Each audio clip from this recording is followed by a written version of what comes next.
Welcome to Sore, sharing obrolan seru. Hai Sobat Guplas, balik lagi bersama saya Pukat. Nah, di podcast kali ini kita akan ngebahas soal digitalisasi peternakan. Nah, untuk pembicara kali ini tuh kita kedatangan sosok yang luar biasa, sosok yang bergelut di bidang digitalisasi peternakan. Agar makin jelas nih, kita langsung sambut aja. Founder dan CEO Gupo, Pak Arya Wicaksana. Selamat siang Pak Arya. Ya, siang Bukat. Nah, jadi Pak Arya ini sebagai founder dan CEO Gupo yang mana fokus pada digitalisasi peternakan. Nah, langsung aja Pak Arya ya. Ya. Untuk gambaran dan sistem pada digitalisasi peternakan itu seperti apa Pak? Gambaran digitalisasi peternakan ya. Kalau kita berbicara masalah digitalisasi peternakan, itu sebetulnya kita berbicara mengenai cakupan. Cakupan ini kalau tadi kita berbicara digital, berarti sebelumnya ada shifting dari konvensional menjadi digital. Nah, gambarannya bagaimana bisnis konvensional ini yang tadinya terbatas, kita rubah menjadi tidak terbatas. Karena tadi akses digital itu kan ini bisa diakses dari seluruh oleh orang lain ya, oleh seluruh pihak manapun yang bisa, baik itu di dalam negeri maupun di luar negeri. Jadi sebetulnya dari sisi perubahan digitalisasi peternakan itu, bagaimana nanti ke depan bisnis peternakan yang tadinya terbatas menjadi tidak terbatas, dan tentunya di situ ada peluang-peluang yang bisa dimanfaatkan oleh peternak. Oke. Nah, untuk inovasinya itu seperti apa Pak? Inovasi dalam digitalisasi peternakan. Inovasi dalam digitalisasi peternakan itu bisa dimulai dari beberapa aspek. Yang pertama, aspek dari sisi manajemen peternakannya. Manajemen peternakannya yang tadinya beternak itu mereka menggunakan feeling biasanya ya. Kalau di daerah kan beternak itu ini ambil kata domba ya. Domba ini hamil. Hamilnya ini kira-kira perkiraan lahirnya berapa? Kan nggak tahu ya. Dari sejak hamil sampai dengan dia melahirkan lah. Pada saat hamilnya pun tidak ada recordingnya. Bagaimana dia mau bisa untuk memperkirakan tanggal kelahirannya. Nah, hal-hal yang seperti itu. Jadi mulai dari dalam peternakannya itu sendiri yang pertama. Jadi bagaimana digitalisasi itu bisa memperbaiki manajemen di kandang. Manajemen di kandang yang tadinya konvensional, semuanya serba ada semacam prediksi-prediksi yang tidak tentu, menjadi adanya satu frekuensi di mana nanti itu semua tercatat. Seluruh aktivitas di dalam kandang itu tercatat. Sehingga nanti kedepannya bisa dihasilkan suatu result laporan mengenai output dari hasil ternaknya. Gitu. Jadi contohnya misalnya saya beternak dengan menggunakan pakan hijauannya itu jenisnya adalah tebon jagung misalkan. Nah, nextnya nanti kita coba rumput gajah. Nah, ini kan sebetulnya ketika dengan tebon jagung nih nanti outputnya berapa kilo. Ketika dengan rumput gajah menghasilkan output yang berapa kilo. Nah, ini kan sebetulnya recording ini tercatat sehingga nanti peternak itu bisa menghasilkan hewan ternak yang optimal. Kemudian yang kedua, digitalisasi dari sisi aspek marketplace-nya ya. Jadi dari sisi pasar. Jadi pasarnya itu kemana? Jadi kalau sekarang itu biasanya peternak-peternak lokal itu menjual hasil ternaknya di lingkungan sekitar. Tapi nggak menutup kemungkinan ini nanti cross region ya. Jadi kalau peternak misalkan ada di Jawa Barat, ternyata bayarnya itu Jawa Timur. Atau mungkin bayarnya dari Kalimantan gitu ya. Nah, itu kan hal-hal itu yang mendistrap yang tadinya jalur perdagangan tata niaganya itu hanya lingkupnya lokal, ini menjadi cross region. Nah, terus yang ketiga, digitalisasi dari sinergitas ekosistemnya. Nah, sinergitas ekosistemnya ini yang tadi yang dibangun dari sisi farmnya ada. Kalau kita ekosistem kan berbicara hulu ke hilir. Ya. Dari sisi hulunya farmnya ada. Dari sisi hilirnya produk jadinya ada. Dari sisi bayarnya itu nanti yang mau beli produk jadinya itu sudah terset up ya, sudah ada yang udah ada berarti ya, udah pasti. Atau bayarnya sudah pasti. Kemudian stakeholder yang terlibat dan berkepentingan dengan adanya ekosistem peternakan ini, semuanya bisa langsung mengakses ekosistem ini gitu, menjadi bagian dari satu ekosistem ini. Jadi ada 3 aspek yang kita bisa lakukan digitalisasi. Nah, untuk tantangan dalam melakukan digitalisasi peternakan itu seperti apa? Tantangannya, kalau tantangan awal itu berawal dari habit dari peternaknya itu sendiri dan habit dari masyarakat gitu ya. Oke. Kalau kita tidak bisa merubah habit, mustahil sih digitalisasi shifting dari konvensional menjadi digitalisasi itu bisa berjalan dengan lancar. Karena habit ini kan menentukan pengguna. Dulu ingat zaman Gojek, waktu Gojek awal-awal ada ya. Bisa sebut merek nggak apa-apa ya. Jadi memang ini apa ya, success story lah. Iya. Jadi Gojek itu kan awal-awal kan orang kan bingung, ini ngapain sih kok pesen ojek aja mesti Pakai aplikasi. Awal-awal bukan aplikasi Put. Awal-awal itu ada call center. Oh, call center. Call center. Nih, saya butuh ojek di sini. Oh, nah, iya. lama-lama berkembang tuh. Akhirnya dari call center, kemudian ada hotline service, bikin aplikasi, sampai sekarang ekosistemnya luar biasa ya. Nah, itu kan berarti kan di dalamnya ada shifting, ada transformasi. Yang tadinya bisnis Gojek itu masuknya lewat kebutuhan dari ojek, kemudian ada GoPay, ada GoFood, ada GoClean, ini kan semuanya berkembang. Nah, digitalisasi peternakan pun seperti itu. Jadi bagaimana nanti habit itu harus dibangun, dimulai dari yang kecil dulu.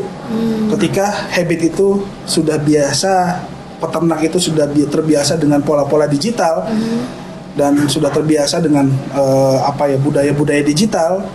Nah, lambat laun nanti itu akan terbangun dengan sendirinya. Gitu. Yang penting jangan ada resistensi. Iya. Nah, untuk social impact untuk masyarakat seperti apa, Pak? Social impact untuk masyarakat tentunya dengan pola digitalisasi ini ya. Betul. Dengan opportunity tadi, kalau berbicara bisnis digital itu bisa diakses oleh siapapun, berarti ini kan borderless ya. Ini tidak ada limit. Jadi peluang itu ada dan opportunity besar ini kalau bisa ditangkap oleh rekan-rekan peternak, tentunya nanti akan memberikan dampak kesejahteraannya meningkat. Jadi peternak bisa menghasilkan output yang bagus, hasil panen yang bagus. Nantinya pun bayarnya kan juga puas ya dengan hasil ternaknya. Nah, sebetulnya itu dengan adanya pola digitalisasi terdapat opportunity yang besar yang bisa dimanfaatkan oleh peternak. Nah, digitalisasi peternakan itu dapat membantu peternak sapi dalam meningkatkan produksi hewan ternak nggak, Pak? Kalau dari tadi, kalau kita lihat ya, tadi akan ada 3 aspek. Nah, aspek yang pertama kalau kita mulai dari peternakannya, tentunya digitalisasi peternakan bisa meningkatkan hasil panen, meningkatkan kualitas dari hasil produksinya. Nah, tadi contohnya terdapat recording yang jelas, dikasih makannya apa, kemudian jadwal pakannya teratur, kemudian bisa memprediksi sampai ke depan itu kira-kira dengan dikasih makan ini, prediksi ke depannya itu beratnya mencapai berapa. Ini kan sebetulnya ada proses belajar di sini ya, ada proses evaluasi, hal-hal yang bisa dievaluasi dari digitalisasi peternakan ini. Jadi kalau tadi pertanyaannya bisa meningkatkan output, sangat-sangat bisa ya tentunya. Bagaimana sih digitalisasi itu mempengaruhi peternak sapi, dapat membantu untuk meningkatkan kualitas produk ternak yang dihasilkan? Ya, kalau tadi melihat di awal kan ada 3 aspek yang bisa dikembangkan ya dari sisi farmnya. Nah, kalau tadi pertanyaan yang bukan sebutkan itu kan ini terkait dengan aspek yang nomor pertama tadi. Jadi bagaimana digitalisasi itu ada di peternakan. Itu bisa sangat membantu hasil dari ternak karena tadinya peternak itu tidak memiliki satu tools manajemen yang baku. Sekarang mereka punya satu tools manajemen dalam bentuk software. Kemudian nanti software ini di situ ada pencatatan-pencatatan mengenai aktivitas peternakan dari mulai pakan, kemudian pertumbuhan, vaksinasi sampai dengan nanti berat akhirnya. Itu kan bisa ada di situ pencatatannya. Nah, ketika itu kita peternak bisa olah data itu menjadi suatu bentuk data statistik, sebetulnya kan nanti bisa ketemu di situ dari softwarenya ini bisa menentukan titik optimalnya itu ketika sapi ekspektasi berat sapinya misalkan 400 kilo, ada kenaikan 150 kilo, ini kan bisa berasal dari jenis pakan yang mana. Nah itu kan sebetulnya data itu bisa ditrace dan bisa dipelajari dari data histori-histori sebelumnya. Gitu. Bagaimana nanti manajemen peternakannya ini bisa diatur sedemikian rupa untuk menjadikan hasil panennya optimal. Gitu. Nah, untuk respon masyarakat sendiri terhadap digitalisasi peternakan ini seperti apa? Respon masyarakat terhadap digitalisasi peternakan sampai dengan saat ini sangat baik ya, sangat baik. Okay. Cuman kendalanya ini kan sebetulnya digitalisasi ini tidak hanya sebatas orang tuh FOMO ya, fear of missing out. Jadi seolah-olah aduh gue ikut-ikutan tren digital, Gak mau ketinggalan nih. Gak mau ketinggalan gitu kan, cuman ikutan FOMO doang, hype-nya cuman FOMO doang, tapi setelah itu lupa. Nah ini kan terjadi inkonsistensi. Jangan sampai digitalisasi peternakan pun seperti itu, ada inkonsistensi. Nah harapannya digitalisasi peternakan ini kalau nanti sudah tercipta atau terjalin cukup bagus, ini harus konsisten agar tadi bisa berkesinambungan, bisa berkelanjutan sampai dengan nanti pada akhirnya cita-cita digitalisasi peternakan untuk membangun ekosistem ketahanan pangan itu terwujud. Nah, sejauh mana sih Pak peran pemerintah terhadap digitalisasi peternakan ini? Ya, kalau berbicara masalah pemerintah ini sebetulnya dari pemerintah ada program-program yang dikhususkan untuk digitalisasi peternakan ya. Cuman kalau kita berkaca, jangan sampai nih ayam dulu telur dulu nih. Nah, jadi kita sebagai anak bangsa yang baik sudah sepatutnya kita memberikan nilai, kita memberikan suatu kontribusi yang baik. Jangan mendukung pemerintah ya. Sebisa mungkin kita memberikan kontribusi positif terhadap bangsa dan negara. Jadi di sini apabila nanti ada dukungan pemerintah terhadap apa yang sudah peternak-peternak lakukan, kalau ada dukungan dari pemerintah, sejatinya itu bisa menjadi suatu kolaborasi yang sangat baik untuk ketahanan pangan Indonesia ya. Nah, untuk kedepannya nih Pak, nextnya apa, ada lagi project atau sistem aplikasi terhadap digitalisasi peternakan ini? Kalau pengembangan kedepannya digitalisasi ini kita sebut dinamis ya. Jadi memang kalau berbicara masalah digitalisasi lagi, ini tidak terpatok ini harus sampai mana, tapi ini kan bergerak dinamis sesuai dengan kebutuhan, sesuai dengan ide-ide apa nanti pengembangannya, sesuai dengan nanti kebutuhan dari masyarakat juga kan dinamis nih. Nah,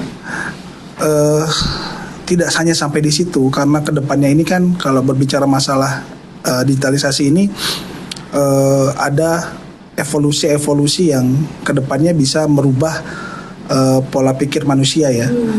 Contoh sekarang ini kan sudah ada metaverse. Kemudian dari sisi algoritma hewan untuk memperkirakan masa depan kondisi dari hewan ternak, ini kan sudah ada AI machine learning.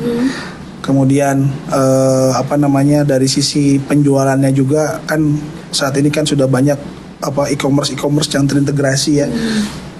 Jadi harapannya ini ke depannya memang pengembangan digitalisasi ini lebih ke arah nantinya bagaimana peternakan ini bisa memiliki satu aplikasi, satu software, satu tools yang terintegrasi dengan IoT, terintegrasi dengan machine learning, kemudian ini terintegrasi juga dengan platform yang ada saat ini. Contoh sekarang ada beberapa platform-platform besar sehingga kemudahan akses bagi masyarakat untuk membeli, untuk memanfaatkan industri peternakan ini semuanya terbuka di situ. Oke. Tuh, gitu Sobat Gupers, informasi-informasi yang sangat penting dan bermanfaat dari Pak Arya sebagai founder dan CEO Gupo. Nah, terima kasih untuk Iya, Pak thank you, Arya Bukat. sudah meluangkan waktunya. Iya. Nah, sampai berjumpa lagi di podcast sore selanjutnya. Bye-bye. Bye. Thank you.